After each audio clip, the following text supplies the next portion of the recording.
बोल था, तीन लोक में गुरु बड़ा है, देते पद निर्वाण है।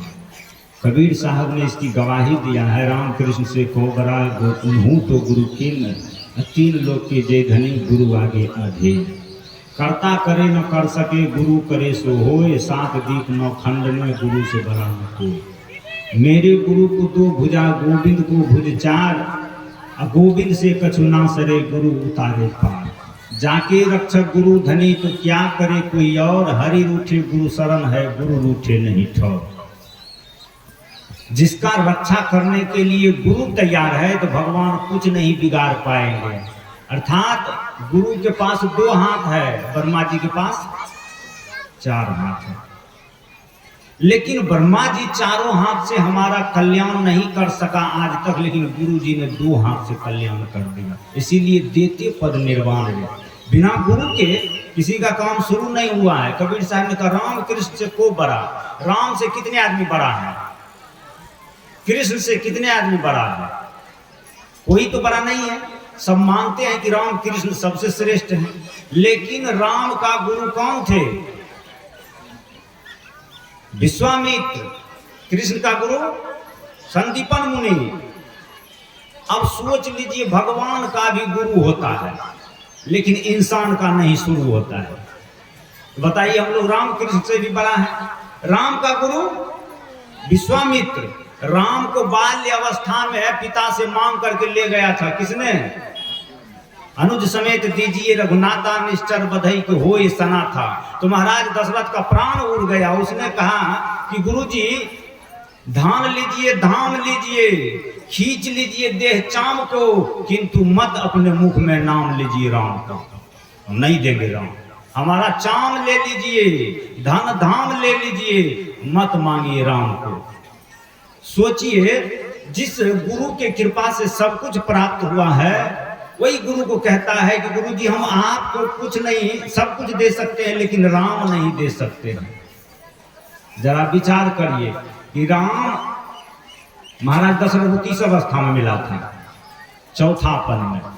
तुलसी बाबा ने लिखा था, एक दिन नृप मन माही, अभय दलानी मोर सुत नाही। चौथा अवस्था आ गया था। महाराज दशरथ को मन में लाज लगने लगा कि सब आदमी को बेटा पोता नाती है, हमारे पास खाली आंगन रोती है। अब हमारे आंगन में किलकारी नहीं है, तो बताइए कि प्यारी नहीं है? तो सबके मन में होता है हमारे घर में किलकारी हो। महाराज दशरथ को बड़ा गलानी हुआ। गलानी हो तो कहाँ जाना चाहिए? अगर चिंता खूब हो तो कहाँ जाना चाहिए? पड़ोसी के पास, दुश्मन के पास। हमने कहा था, रहीमन निज मन की व्यथा, दूसरे आदमी के पास मत जाइए, सीधे या फौरशाही सरकार के पास जाइए कि गुरुजी यह समस्या का समाधान कैसे हो, कोई न कोई युक्ति निकल जाएगा। महाराज दशरथ चले गए थे, गुरु गिरी है, गुरु जी के पास चला गया और गुरु जी ने कहा कि कोई बात की चिंता मत करो। कहा कि हमें तो कहा है ज्योतिषाचार्य ने, हमें तो कहा है जानने वाले लोगों ने, ये आपकी किस्मत में पुत्र नहीं है। कहा कि लिखने वाले विधाता नहीं लिखा, लेकिन देने वाले गुरु देंगे। अभी तो हम सुन रहे थे ना, जाके रक्षक गुरु धनी क्या करे कोई और, करता करे न कर सके गुरु करे सो होए, सात दीप नौ खंड में गुरु से बड़ा न कोई। गुरु से बड़ा भगवान। भगवान नहीं लिखा है, लेकिन गुरु की कृपा होगी तो हो ही जाएगी। गुरु रोक नहीं भगवान रोक नहीं सकेंगे। तो उसको चार पुत्र मांगा था, एक हुआ चार। अब सोचिए कि जिनके जीवन में नसीब में एक भी नहीं था, हुआ शुद्ध चारी, लेकिन मांगने के लिए आया दो तो दिया नहीं बटेदारी। बोलिए सदगुरुदेव की। जिसका जमीन जोतते हैं तो 10 कट्ठा में 10 मन अनाज उपजाइएगा तो 5 मन तो कम से कम जमींदार का होगा ना। तो गुरु जी की कृपा से 4 बेटा हुआ, तो 2 बेटा तो गुरु जी का न हुआ, देना चाहिए ना। गुरु जी कितना मांग रहे थे? 2 ही मांग रहे थे। लक्ष्मण राम दीजिए, भेजिए लखन राम, हम संग धनुधारी, जगत में तुम्हारो नाम रहे। बस 2 ही बेटा दे दो, 2 तुम अपने पास रखो। ये तो बटेदारी है, इसमें नुकसान कहाँ? आधा तो उसका होता ही है, क्योंकि उसके खेत में हीन हुआ, उसी की कृपा से हुआ। तो उसके कृपा से 4 हुआ, तो कम से कम 2 रखिए ना, 2 तो उसको दे दीजिए। ऐसा बेईमान आदमी देखे है। महाराज दशरथ कहते हैं, धान लीजिए, धाम लीजिए, खींच लीजिए चाम को, पर मत नाम लीजिए राम को, हम नहीं देंगे राम को। तो बेईमान है, हम लोग भी यही काम करते हैं। गुरु जी को कहते हैं गुरु जी धाम दीजिए, मान दीजिए, बांध दीजिए, लेकिन जब मिल जाता है तो हमसे कुछ नहीं लीजिए। यही महाराज दशरथ ने इग्नोर कर दिया, मना कर दिया कि हम नहीं देंगे, लेकिन उनको डायरेक्शन देने वाला कुल गुरु था विश्वामित्र के सन्मुख वशिष्ठ जी। वशिष्ठ जी ने तब बहुविधि समझाए और तब लखन राम संग पठाए। तब विश्वामित्र ने कहा कि रे बुर्बक काहे मना करता है, साधु को खिलाने से और समुद्र को उपछैने से कभी घटता है। दे दो 2 बेटा, 2 दोगे तो 4 मिलेगा, 1 लगाओ 10 पाओ। जुआ खेले हैं, जुआ खेलने वाला कहता है 1 लगाइए और 10, नहीं तो उससे भी संतोष करके जाइए, मिलेगा तो 10, नहीं तो हो जाएगा संतोष। आप तो वहां से जेब खाली करके जाइए। तो ये भगवान का जुआ है, इसमें साधु का जुआ, इसमें दोगे 2 बेटा मिलेगा 4। अच्छा मिला 4 की नहीं मिला? गुरु जी के पास राम लक्ष्मण भेजा था, लेकिन जब राम लक्ष्मण लौटने लगा, जानते हैं राम लक्ष्मण के साथ में लौटते समय 4 कन्या लेकर के आए। महाराज दशरथ के यहाँ 4 बहू एक बार आई। तो गुरु को देने से घटा हुआ कि नफा? आप लोगों को घटा होगा कि नफा है फौजशाही सरकार को देने से? हैं बताइए, 4 गुना हुआ है। तो देर काहे करते हैं, लुटा दीजिए। खाए पकाए लुटाए ले यह मनवा मेजबान, चलती तो बेरी आदमी साथ न जाई छदा में। जितना है लुटाना लुटा लीजिए, जो लुटाता है वही लूट करके जाता है। महाराज दशरथ ने लुटाया, उसने लूट लिया। दोनों बेटा को गुरु जी के पास भेज दिया। किसको? राम और लक्ष्मण को। कब भेजा था? 80 वर्ष में। कितना उम्र में राम गया था गुरु जी का आश्रम में? 80 वर्ष में। एक 80 वर्ष की माता जी आई, हमको कहती बाबा हमको दीक्षा दीजिए ना। हमने कहा कि 80 वर्ष में दीक्षा लेकर के क्या करेगी? वो आए 80 वर्ष में, हमको तो हंसी लगने लगा। इसकी उम्र है 80 है, दीक्षा मांगती, हमको सुन के लगता है हंसी।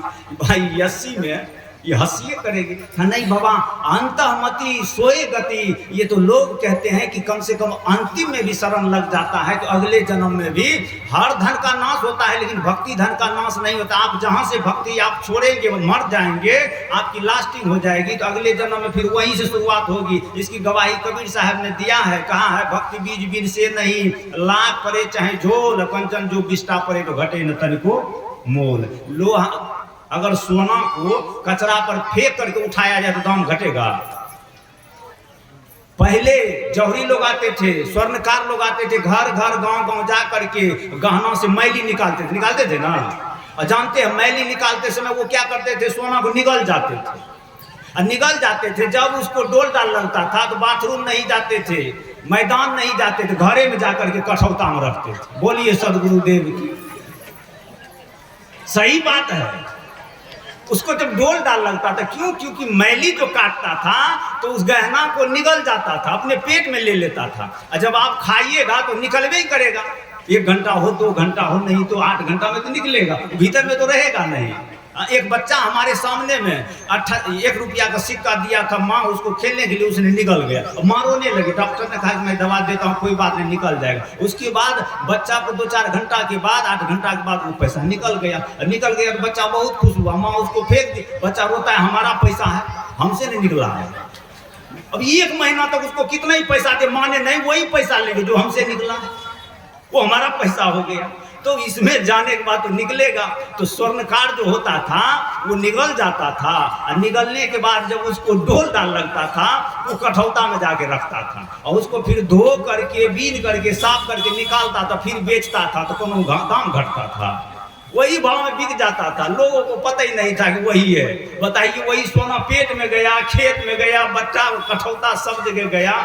लेकिन चंदन भगत को बुलाइए तो आश्रम पर बुला रहे हैं। चंदन भगत नरेंद्रपुरिया बसा। चंदन भगत नरेंद्रपुरिया बसा, आपको आश्रम पर गुरुजी बुला रहे हैं, आप वहां पहुंच जाइए। बोलिए सदगुरुदेव की। आपको हुई असुविधा के लिए हमें खेद है। मैं आपसे कह रहा था कि सोना का दाम नहीं घटता है, चाहे वो पेट में चले जाए कि खेत में चले जाए। उसी तरह से जो भक्ति भजन करता है, चाहे वो शमशान चले जाए, चाहे श्मशान चले जाए, चाहे कब्र में चले जाए, चाहे मर जाए कि मिट जाए, देह मरेगा लेकिन उसका भक्ति धन, कबीर साहब ने कहा भक्ति बीज बिन से नहीं, लाख परे जो झोल, कंचन जो बिष्टा परे तो घटे न तन को मोल। जैसे सोना का दाम नहीं घटता है, उस तरह से भक्ति का कीमत नहीं घटता। आप जहां तक पहुंच गए हैं, ये शरीर छूटने के बाद भी आपका ये धन घटेगा नहीं, जमीन तो यही रहेगा, लेकिन भक्ति भजन साथे चलेगा, कोई छोड़ करके नहीं जाता। कबीर साहब ने कहा कबीरा सो धन संचिए, जो आगे दिन हो इसी चढ़ाए, मोटरी जात न देखे कोई। मीरा कहती पायो जी मैंने नाम रतन धन पायो, फर्ज न फूटे चोर न लूटे, दिन दिन बढ़त सवायो। मीरा कहती हम तो जितना कमाए हैं सब लेकर के चले जाएंगे। कबीर साहब कहते हम जितना कमाए हैं सब लेकर के चले जाएंगे। हम लोग कहते हैं जितना कमाए सब छोड़ करके चले जाएंगे, छोड़ के जाएंगे कि लेकर के। 3 तल्ले की बिल्डिंग वाले को हमने पूछा कि 3 तल्ले की बिल्डिंग किसने बनाया? कहा कि हमारे दादाजी ने बनाया। हमने कहा कि बड़ा सुंदर बिल्डिंग बनाया है, दादाजी रहते हैं बिल्डिंग में? कहते नहीं, दादाजी तो चले गए हैं सिमरिया घाट। बेवकूफ है, दादाजी घर बनाया गांव में, चला गया घाट पर। जब जाना है घाट तो वही घर बनाना चाहिए। तो आदमी को समझ ही नहीं है कहाँ जाना है, घर कहाँ बनाना है। लेकिन कबीर साहब कहते हम यहाँ घर नहीं, हम तो घर वहीं बनाएंगे जहाँ जाना है। अर्थात तो कबीर कमाई अपनी, जो धर्म का कमाई करते हैं, प्राप्तेन गौरव धर्मानी न त्वं वित्तै संचानी, जो धर्म का अर्जन करता है उसको गौरव प्राप्त हो जाती है। कबीर साहब को गौरव प्राप्त हो गया, वो तो लेकर के चले गए। और जो धन जमा करते वो छोड़ करके चले जाते हैं। तो धन और धर्म में क्या अंतर है? धर्म लेकर के जाने वाली चीज है, और धन तो क्या चीज जमा करना चाहिए? छोड़े वाला की ले जा रहे हैं। कैसा बोइन चाहिए आपको, ले जाने वाला कि छोड़ देने वाला? ऐसा बोइन काहे लेते हैं कि जो कि लेकर के जा ही नहीं सके। ऐसा बोइन मत बानी। हमारे खेत में एक मजदूर आया था, जानते हैं मजदूर जब आता है तो गेहूं की कटाई करते हैं, 12 बोझा बांधता है छोटा छोटा, एक बोझा बांधता है सबसे मोटा, और 12 बोझा को एक तरफ, एक बोझा के लिए एक तरफ। हमने कहा कि ये काम करिए कि एक बोझा को छोड़ दीजिए, इसके बदले में 2 ले लीजिए, 3 ले लीजिए। कहा कि नहीं नहीं हम तो यही लेंगे। हमने कहा क्यों? तुमने सब बांधा है, तुम अपना लो। कहा कि नहीं हमने जो बांधा है वही लेंगे। हमने कहा कि हम भी एक कसम देते हैं कि तुम्हें ले ही जाना है। तो मैंने कहा कि इसको उठा करके लेगा। कहा नहीं बाबा खोल के ले जाएंगे। ऐसा बेईमान देखे हमारे बोझा को 3 बार 4 बोझा को एक में बांध करके उठा लेते हैं, अपना बोझा को खोल करके 3 बार 4 बार में ले जाते हैं। तो ऐसा कहा कि नहीं बाबा हम ले करके जाइए नहीं सकते। हमने कहा ऐसा बोइन का बोझा बांधते हो काहे कि जो ले करके जाइए नहीं सकते। ऐसा मत करो। कबीर साहब तो कहते हैं कबीर कमाई अपनी, जो आगे दिन हो ऐसा बोइन का बोझा बांधो कि जो कि अकेले लेकर के चले जाएंगे। मैं कह रहा था आप लोगों को कि जो कबीर साहब कहते हैं कि ऐसा कर्म करिए, ऐसा कुछ उपाय करिए जो मीरा कहती है खर्च न फूटे चोर न लूटे, दिन दिन बढ़त सवायो, और पायो जी मैंने नाम रतन धन पायो। हम लोगों को भी ऐसे ही कमाई करनी चाहिए, ऐसे ही धन अर्जन करना चाहिए। मैं कह रहा था गुरु 3 लोक में श्रेष्ठ है, और गुरु का कोई मुकाबला नहीं है, गुरु का कोई जवाब नहीं। जिसके चरण में जाने से राम को भी काम शुरू होता है, बिना गुरु के राम का काम शुरू नहीं हुआ। वही गुरु राम को ले गया था बाल्य अवस्था में। हम लोगों को भी सही समय पर गुरु के शरण में जाना चाहिए। बुढ़ारी में 80 बरस की बुढ़िया है, उम्र था 80, दीक्षा मांग रही। हमको लग रहा था हंसी में, कहा क्या करेगी दीक्षा लेकर? कहा कि नहीं बाबा ले लेंगे, अंतःमति सोई गति, जब भक्ति बीज बिन से नहीं लाख पड़ी तो हमको दिलाई दीजिए। गुरु जी को हमने कहा कि दहिए दीजिए। गुरु जी ने बुढ़िया को बैठाया माता जी को, कि कहा कि अच्छा लाइए। अब चौका लगाया, पान सजाया, तुलसी मंगाया, उसको दीक्षा दे रहे। कहा कि माता जी कहिए सीताराम जय सीताराम। बुढ़िया कहती छिटाम आम छै छिटाम आम, ले दीक्षा। नहीं हुआ, फिर से कहिए सीताराम जय सीताराम। वो कहती है बाबा छिटाम आम छै छिटाम आम। हमने कहा कि माता जी हम आपको करते हैं प्रणाम। दीक्षा का बात हो गया तमाम। बोलिए सदगुरुदेव की। इसीलिए राम को सही समय पर, सही उम्र पर गुरु जी ने सोच लिया कि राम को राम बनाना है, इसलिए उसको कच्चे माटी को घड़ा बनाना है, सूखे माटी से घड़ा बनेगा नहीं। इसलिए राम को नाड़ी की अवस्था में गुरु जी ने आया, कहा कि अनुज समेत दीजिए रघुनाथा, निश्चर बधई को हो सना था। गुरु जी को देने से विश्वामित्र ने कहा, विश्वामित्र को देने से वशिष्ठ जी ने कहा कि दोगे एक मिलेगा चार। राम लक्ष्मण को दोनों को भेज दिया, कहाँ? विश्वामित्र के आश्रम में। अगर नहीं जाता राम लक्ष्मण विश्वामित्र के साथ तो बताइए महाराज दशरथ के घर में चार बहू कैसे आती? अगर नहीं जाता राम लक्ष्मण विश्वामित्र के साथ तो घर में कैसे आती बहू? ये कई बार चार चार ये देखिए, चार चार को देखिए। जनक जी को देते नहीं क्योंकि निमंत्रण ने नहीं दिया था। महाराज दशरथ को निमंत्रण, जानने वाले से पूछ लीजिए, जो रामायण पढ़ते हैं, जो रामचरितमानस का अध्ययन करते हैं, उससे पूछ लीजिए महाराज जनक को निमंत्रण नहीं मिला था। तो निमंत्रण नहीं था तो भोज कैसे खाते? और सही में बात है कि अगर राम गुरु जी के पास नहीं होते थे निमंत्रण, बाप के पास में निमंत्रण जाता नहीं। हम गुरु जी का आश्रम में रहते इसलिए रोज दही चूड़ा चलता है। हाँ, दही चूड़ा सर 10 टका भर और जड़ चाहे मर। लेकिन जो घर में रहता है कहता है बाबा हमारे यहाँ तो निमंत्रण आता नहीं। हमने कहा तुम तो बाप के पास रहते, बाप के पास कहीं निमंत्रण जाता है? जब तक गुरु जी के पास नहीं जाओगे तो निमंत्रण नहीं मिलेगा। राम होशियार था इसलिए सोचा कि बाप के पास निमंत्रण नहीं आएगा। निमंत्रण आएगा कहाँ? और शाही सरकार का आश्रम में, वहीं चलेगा दही चूड़ा सर। अब बाप के पास रह जाता तो राम भी निमंत्रण से वंचित, राम भी उसके साथ चल दिया। अब राम चला गया विश्वामित्र के पास तो जानते महाराज जनक जब धनुष का स्वयंवर ठाना था, प्रण लिया था कि जो धनुष को उठा करके तोड़ देगा उसी के साथ हम अपना बेटी का रिश्ता जोड़ देंगे। जानकी के रिश्ता जोड़ने के लिए जब यह प्रण ठाना था, वहां जानते बड़े बड़े देश के वीर भूप योद्धा सब आए थे। सबका मन था कि सीता से विवाह करे। सीता कौन है? लक्ष्मी है। सीता कौन है? भूमिजा है। सीता कौन है? समृद्धि है। सीता कौन है? महाराज। सब तो चाहते हमारे घर में लक्ष्मी आए। जितने लोग थे सब चाहते थे हमारे घर आए, हमारे घर आए। लेकिन राम और लक्ष्मण दोनों भाई उसी सभा में बैठे थे, दोनों मौन थे, लेकिन बाकी सबका खून खोल रहे थे कि हम तो हम। बारी बारी से सब गया था अपना अपना ताकत आजमाने के लिए। किसी से तिल मात्र नहीं हिला। तुलसीदास ने लिख दिया था सहस्त्रों भूप, जब एकाएकी नहीं उठा तो सबने एक बैठक किया कि सब मिलिए ही उठाई लेते हैं। एकाएकी नहीं होगा तो सारे गांव में लोग मिल करके धनुष उठाई लेते हैं और सब मिलिए कि सजिए कर लेंगे। बोलिए सदगुरुदेव। ऐसा बेईमान आदमी देखे हैं। दुल्हन एक है और दुल्हा सारे गांव के लोग हैं। यही होता है मुखिया के चुनाव में, कुर्सी ये नॉमिनेशन 1000, सब आते हैं बाबा हमको दीजिएगा प्यार, हमको दिए, सबका है सत्कार। बोलिए सर, झूठा ही बोलना पड़ता है, किसको कहेंगे आपका नहीं है। जो आता है हमको दीजिए आशीर्वाद, सबको आप आशीर्वाद देते हैं। लेकिन कुर्सी तो ये कई है, वहाँ तो सीता एक अकेली है, वहाँ तो लक्ष्मी अकेली है, लेने वाला 1000 है। लेकिन सब ने एक बैठक किया कि ऐसे नहीं होगा तो सब मिलिए ही के लेके चलो, साझेदारी रहेंगे। तो सब लोगों ने उठाना चाहा तो पूछने वाले ने पूछा कि सब उठाओगे तो विवाह कैसे करोगे? कहा कि अच्छा झंझट खत्म होता है, सजियो उठिए रहेगा। बोलिए सदगुरुदेव। सजिया काम सब चीज नहीं होता है।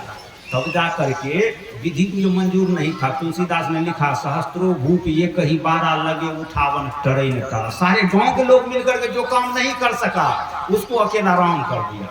सारे गांव के लोग मिलकर के नहीं कर सका काम और उसको अकेला कर दिया राम। राम क्यों कर दिया? उसके पास बहुत ताकत था, बहुत दूध पिया था। तो क्या था राम के पास जो राम अकेले कर दिया? एक ही बात है कि राम बैठा है मौन और बाकी सब को नहीं है चैन। जो आदमी इंतजार करता है, जो आदमी गुरु के भरोसे पर रहता है उसका काम हो जाता है। जो इशारा मानता है गुरु का उसका जीवन में खेल हो जाता है शुरू से।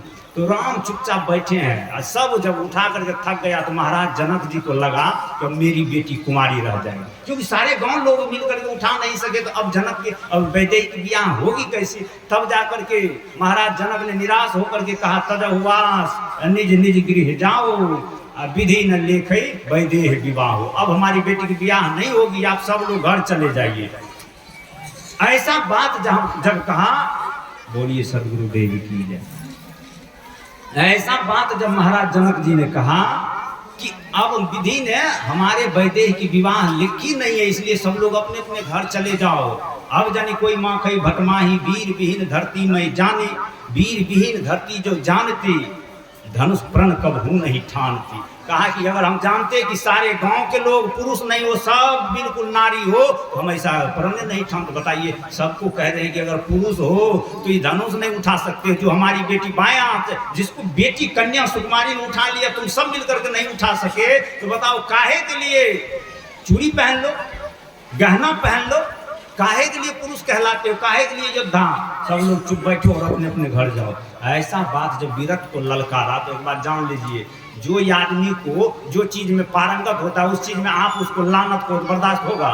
जिसको गीत गाने के लिए आता है उसके साथ में गलत गीत गाओ, छीन लेगी माई। हमारा गांव में एक बुढ़िया है, और कोई अगर निमंत्रण नहीं भी देता है ब्याह का गीत जब गलत गाली तो जाकर के माइक छीन रहा हम है। 7 बजे शाम में शुरू करती है तो 7 बजे सुबह तक जल नहीं रहे, एको गाली दोहराती नहीं। इतना सुंदर उसका गीत है। हम तो कहते हैं आप लोग भी सीखिए, झगड़ा में गीत, ब्याह में गाली, यह ढंग है उच्चतम नारी। झगड़ा होने लगे तो गाली मत दीजिए, उसमें गीत शुरू कर दीजिए। रामचंद्र साहेब से आग्रह है जो झड़वा बकोनिया का है, जाकर के कुछ गुरुदेव जी से मिले।